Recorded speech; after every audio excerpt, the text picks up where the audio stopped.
Hello, welcome to Starla's Art Studio, and today I'm gonna also be doing something a little different than the usual tutorials. I decided that I wanted to do some more drawing, just kind of like this almost series that I'm gonna keep doing more and more of, more videos. So I was wondering, what could I do? So it was pretty late one night, I was doing some cleaning, and I was thinking, what could I draw about? I was thinking really hard about this, because I couldn't really think of what to draw at the moment. I also wanted to make sure I thought of an idea pretty soon, because it was already getting relatively close to the end of the week. At first I thought, maybe I could do fan art, but I was like, not really, so I had to think of something else, and then, boom, it hit me! I just remembered, when I was younger, I used to walk around, everywhere I went, I would bring a binder. And one day, when I was trying to think of something to draw, I was Googling just some images, trying to get some kind of inspiration. And during that time, that's when I got some inspiration. And I started to make girls in outfits based off of food. Now, all of these characters I made, they're all OCs, or in other words, my original characters. I made up their outfits to go with food. Of course, I didn't originally create the foods, but I made these outfits based off the food. So for all these food girls, I'm gonna draw it, and then while you're watching, you can try guessing what it is, and you'll probably be able to guess by the time I start adding color and things like that. This first one might be a little bit obvious by the original colored picture I had on the left, but you can kind of guess anyways and see if you're right, and I will reveal the answer at the end of the video. At first, when I wanted to draw her, I kind of wanted it to be like a summer outfit, but I had nothing to go by. I didn't look at any summer outfits or anything really, so she came out looking pretty okay. I was quite proud of it at the time, so I had that in my binder, and like every other day I would make another one and another one. I made fruits, I made vegetables, I made pasta, sandwiches, desserts, all kinds of things. So when I looked back on it, I noticed some things that I kind of wanted to change. For example, the colors. I decided to make it a little more accurate to this fruit. And from me wanting to redesign this character, a new video was created. So every other video, I'm going to grab one of those drawings I made in a binder, and I'm going to turn it into digital art. And depending on how old it is or how I made it, I may change it, I may leave it the same, but I'm just going to have this whole series off of all those little food drawings I made, and I'll probably make some new ones when I went through all the ones I did in my binder. In the original drawing, I had her in a happy pose, smiling, hands on his, almost in a dancing position.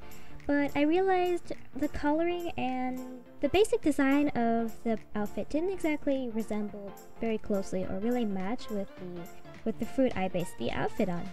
So as you can see on the left, I have the original drawing. Apparently I did it in 2015, so it's a little old, and I really wanted to digitalize it. So a while back I tried digitalizing the drawing here and two others, and it was pretty okay, but then I was introduced to Photoshop. So it eventually became my favorite drawing program after I actually learned how to use it. And this was a while back, so just now I decided to do it again, except for the YouTube channel, so I decided to make a video off of it. Just looking back on it, I decided I wanted to change the design because it didn't really resemble the summer that much. One example is her blouse or shirt. On the left, it doesn't really make you think of summer, while the one on the right, more of a light, loose, summery kind of top, and instead of a skirt, I went for some shorts. I was really debating on whether to keep this skirt or not. At the end, I think I kind of liked both the skirt and the shorts idea. I just kind of wanted to change it up a little bit. I changed her shoes to kind of these little chunky flip-flop things, so that was pretty fun to draw. A lot of these are actually pretty fun to draw.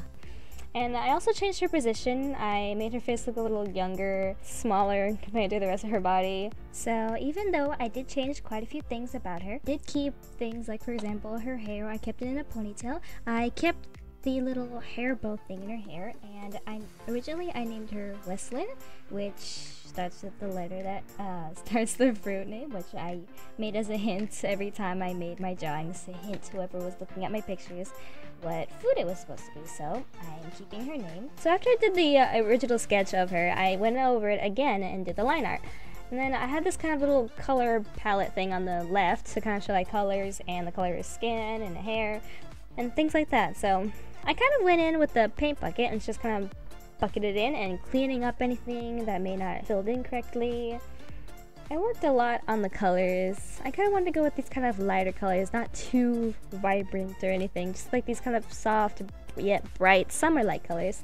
Just things that make you think of summer, the weather, like which is why I changed our outfit instead of a long skirt, this kind of shorts when it's hot outside, a lighter, looser looking top, because I actually did just go on Google and look for some summer outfits. I found this loose top that I thought would be really cool to just add on a few things so it resembles the fruit I chose. And for the shorts and shoes, I just made it green with these lighter green little stripes kind of for the texture or pattern. I decided to do this drawing now because it's still summer, so I decided to just squeeze in the last bit of summer feel in there with this summer dressed girl before fall gets here, which is going to be pretty soon. So I just thought this would be a pretty good idea. In my binder, whenever I would take these drawings around, each page would always have 3 girls on it, and they would all be dressed as some kind of fruit, and I would usually have a theme of each page, like one page of citrus fruit, one page of berries, things like that. The first page, I didn't make a theme because it didn't come to my mind, but on that first page, it just happened to have all reddish pink fruit, so it's a reddish and pink fruit page. So what's being shown, it was the first drawing. Well, a redesign of the first drawing, so I remember I used to carry it around. I used to see or think of an idea of a dress or a blouse or a shirt, and I would turn it into either the shirt, the hair. I would like to include every part of an outfit, and hair, everything into the design of a fruit and clothes. I remember when I first started designing these little food girl characters, one thing I did not want to do with these outfits was just kind of have it look like those people that would dress up in those big food suits, and it would just look kind of weird to me, and I wanted to look creative and fashionable, so that was one thing I tried to make sure that I stayed far away from. Sometimes some of the projects would take a little longer than the first day, so maybe one day I used to draw it, and then the next I would color it. If I had a lot to do the day, I would spread it out a little bit. I remember I used to spend hours working on these. I always really enjoyed them. Okay, and for the shading, I couldn't decide whether I was going to do cell shading, which is more solid and like for most cartoons, or if I want to do more smoother shading like how I did in the speed paints. So I did a little bit of a mix where like some parts on her skin, I made it more smoothly shaded, and other parts like on her clothes, I did more cell shading. And future projects are most likely going to be shaded very similarly. Alrighty, so by now, I think you can tell what kind of fruit I based her outfit on, and it is a watermelon. So for parts like her blouse, I thought it'd be really nice to just throw on some little watermelon seeds so it resembles the inside of a watermelon. And along with that, I decided to have her arms out, and it almost creates this triangle shape, so it resembles the shape of a watermelon slice. What's kind of funny is that when I drew her, I just thought it looked nice that she hands out to kind of show a happy expression, and after I finished coloring and all that, I realized that she kind of made a triangle shape with her arms and her right leg. So to help her outfit come together, I decided to have her shoes match with her shorts and top by having the outside of it have the same pattern as her shorts and the top to be the same color as her watermelon blouse. So I made a very similar pattern for the hair bow that I did for the shoes and shorts. And the final touch of green was in her eyes to make it match her hair bow, shoes, and shorts. Alrighty, I'm all done, and here she is, Westland the watermelon girl. Okay, so shown on the left is my first drawing. This is when I first put it in the Photoshop. That's how I made it at first. As you can see, her hair and clothes are a lot more pink. I did kind of like how I shaded the skirt, but I did really like the redesign on the right and how it was a lot more red and resembled the watermelon a little closer, and it also kind of grasped the concept of summer and how everything's bright and it kind of looked more summer-like. Okay, I really enjoyed doing this. I hope you enjoyed watching it. I really liked how I redesigned it, and you can also put in the comments if you enjoyed the redesign, if you thought it did fit better with the whole watermelon, and if you want to see more. Okay, thank you for watching. Bye!